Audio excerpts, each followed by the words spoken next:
Hey, I'm Decathlon Gamer, and this is the Road to the Record weekly review special for week 33 in the Gaming Decathlon competition. This week, I brought in a much improved score from last week of 1928. Last week's was only 1536, so that was nearly 400 points higher, but still well short of the best round score from 10 weeks ago now of 28.99. The current virtual best rising to what is ironically still lower than the best individual week that I've had. So much turnover in the games, and there's about to be some more, so this is actually going to drop next week. This week I brought in 2,841 points in that department. The all-time virtual best, though, happy to say, hit a major landmark, one of the 10 natural major landmarks, cracking the 6,000 mark with 6014, which is just about 200 points higher than where we were a week ago. Looking at the 10 games individually, PCM 19, first career mode. Good jump this week, almost 30 points higher, cracking the 100 barrier now at 121, and we've still got a lot of season to go.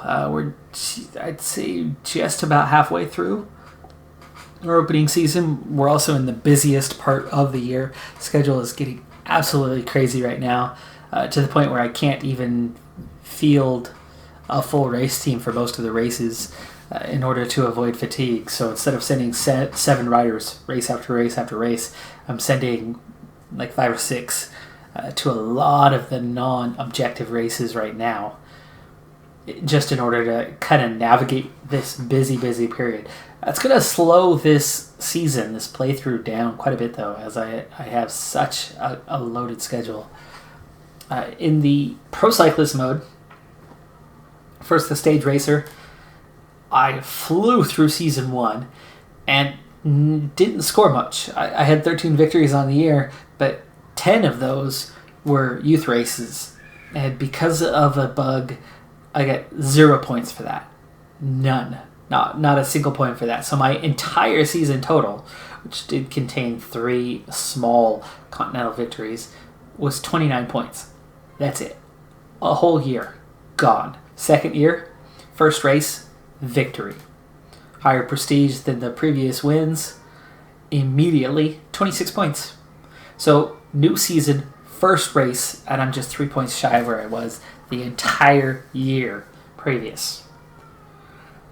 In the Classics Rider series, continue to do really well on that one. Just having the ability to be a punchy rider with a little bit of sprint speed, I'm finding so many races and so many opportunities to go out and claim victory, either in a single stage or in the entire race in many cases. And now I can see why Alaphilippe is rated so much higher than any other rider in the game currently. In Motorsport Manager, disastrous end to the season. The big thing that I've been nervous about for many weeks now was that despite the massive amounts of progress being made, we were so far off the back that we never made contact with the back end of the field. We gained many seconds on them, but we were so far down that we were amateurs compared to everybody else. And by the end of the season, we were semi-pros, but it was it was still off the pace. It was still off the back. The big concern I had, though, was finishing last all season long was going to lead to relegation. But because of the mod, I wasn't sure if the relegation was going to be a part of it or not. It was, and we got relegated. And so, just like that, series is done. Not just the season, the series. But same mod, same setup. I'm going to break it back, but I'm going to take on the bottom feeder. I'm going to take on Manor and see what I can do with them in a season. So start off on the back of the grid with a slow car, but still a pro car, and have a much smaller gap to cover, and we'll see what we can do with that one, with a team that's slow, but at least on the competitive edge balance. So we will begin anew with the same mod with the next episode. Steel Division 2, continuing to make progress. Playthrough going really, really well. However, I ended this week with a glitch at the end of the playthrough, and the game crashed. So I have not had a chance to go back yet and see where I'm at on that, but I have a feeling some of the content, some of the progress made this week will be lost, and I'm going to have to replay off camera to get back to where we were.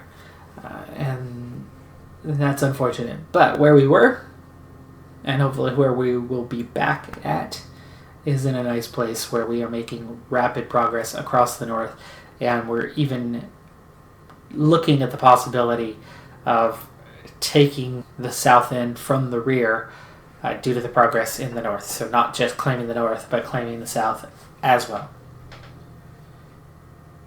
Imperator Rome, this is the big moneymaker, the big news item of the week. I did it.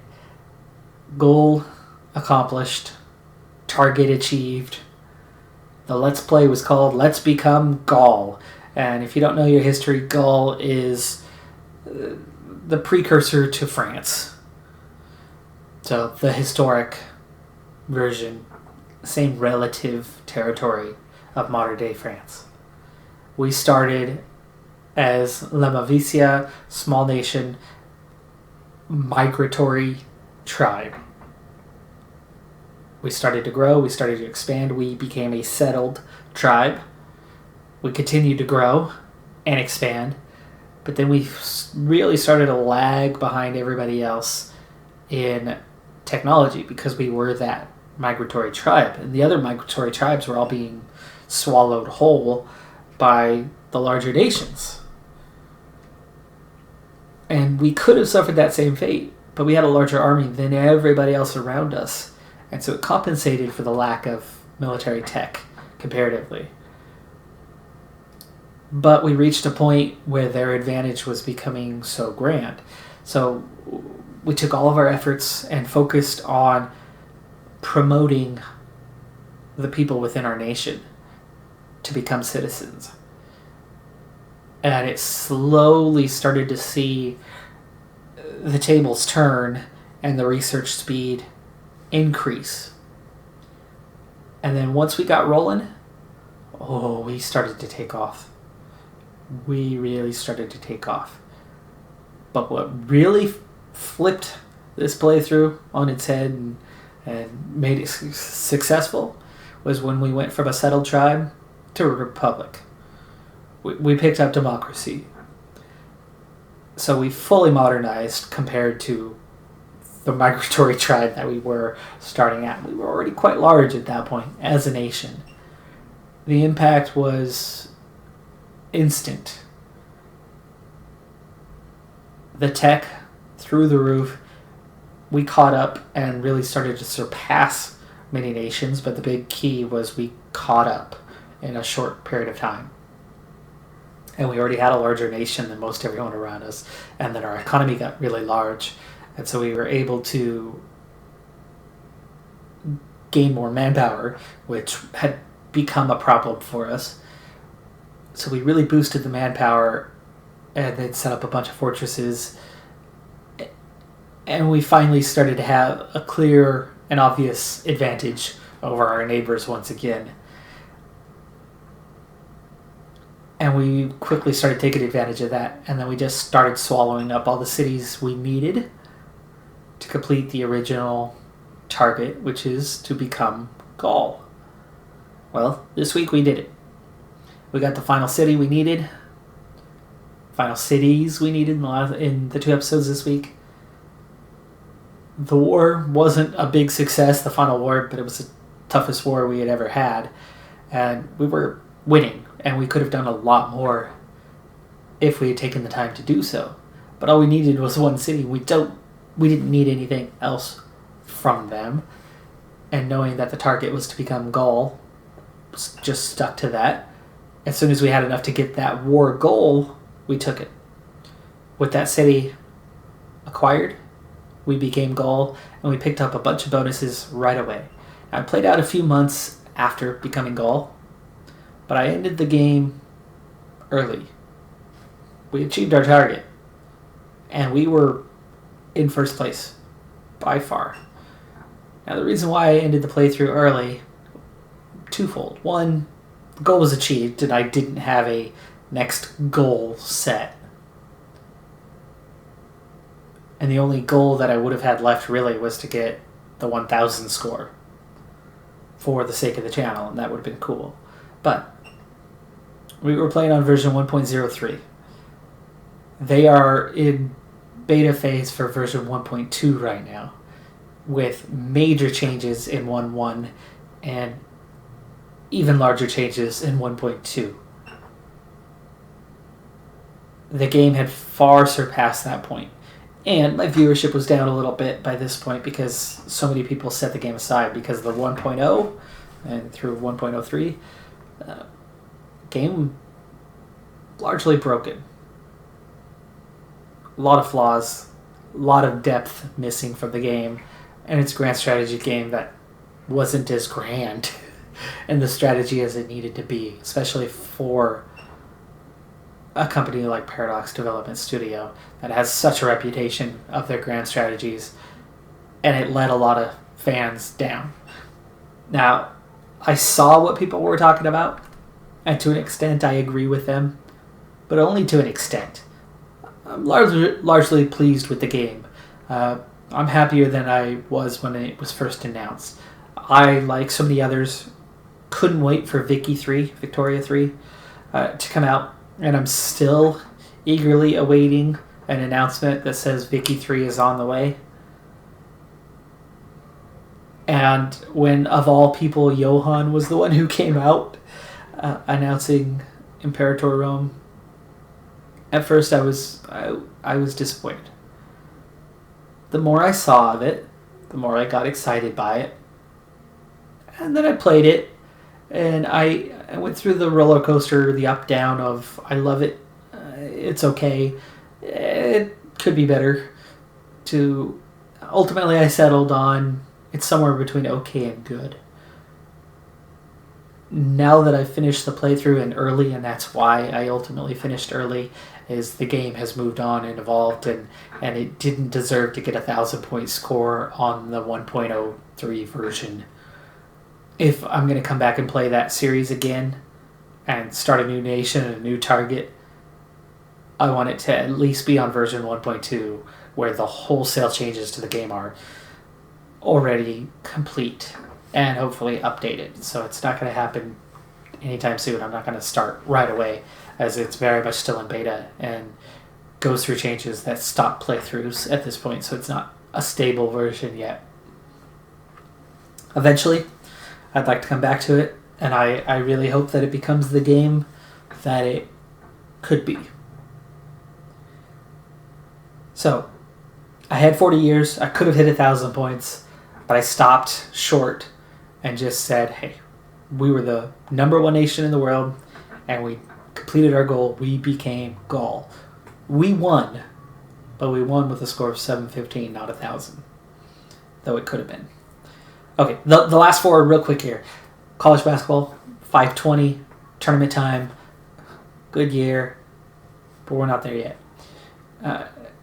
PCM 18 career mode, new season, second episode, just 14 points, but we're in the middle of a race, and we'll see what happens at the end of that one. I think by the end of the season we will definitely surpass the previous season's total of 439, as the team is a little bit better than it was the year before, but only a little. F1 2019 career mode, we were in France this time, Le Castellet. Right there. It's a Williams. The Williams is so much slower than everybody else. The downforce, the chassis, is terrible. And the car belongs at the back. And I have the AI set to a level that it should be set at. I'm not out there crushing the AI, and they're not out there crushing me. Now, I make some mistakes that can be costly, and I made one mistake on lap number 1 because not because I made a mistake, but because I failed to compensate for the fact that I had a full fuel load at the beginning of the race, and I needed to brake earlier. But I ended up braking late, which in practice was working just fine. Braking a little bit late on that corner. But at that point, with the full fuel load, it was too late. And I overshot the corner pretty bad. And I lost about 3 seconds. 3 seconds, that's it. 3 seconds that was 3 seconds. That break, that pause, that was 3 seconds. That's it. But in a Formula 1 car, that can make a massive difference. And in the race, it did. And I ended up finishing in 19th, ahead of my teammate, but he DNF'd. And guess how far down I was? Just about 3 seconds. It was 2.8 seconds down to Albon. So I had a good race. I had a competitive race. I made the car work. I was right there. I'm right on that competitive edge now. And the car is still not there. So I'm getting a little more out of the car than it deserves. And yet somehow George Russell continues to also be slightly above me. But my times are consistent with the rest of the field. And that's a good thing. In college football, continue to have what's looking like our best season ever. At this point, I have outscored. I have outwon any previous regular season. We're approaching the postseason, and we'll see how that goes. We've got a couple games left in the regular season. I could still score more points between now and then. I could still qualify for I will qualify for a bowl game. It's going to take a victory in the bowl game, though, to outscore my previous record of 300. So hopefully we get a matchup that's favorable enough that we can maybe claim victory on, and we could see that score somewhere around 375, 400, maybe. That would be nice. That would be a really good, still early career type season, where we're looking stronger and stronger and stronger by the season.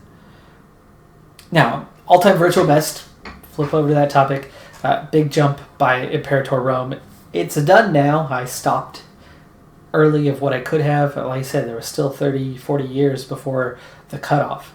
I easily would have gotten 1,000 points, but it just didn't feel right with the old version of the game to do that in.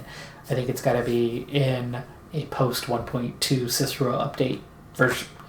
So with that, it stops at 715 points, moving from 5th up to 3rd on the all-time list, and it now makes it 4 games in total that have gotten to 700 or more points. Nothing perfectly mastered, but PCM 18, Pro Cyclist, just about. That's the American just about, not the British just about, though, where just about in Britain means, yay, you did it! While in the US it means, yeah, just shy. That drops current active game, and as of next week, once again, the highest scoring active game, back down a spot from 4th to 5th. Still in the top 5 at least.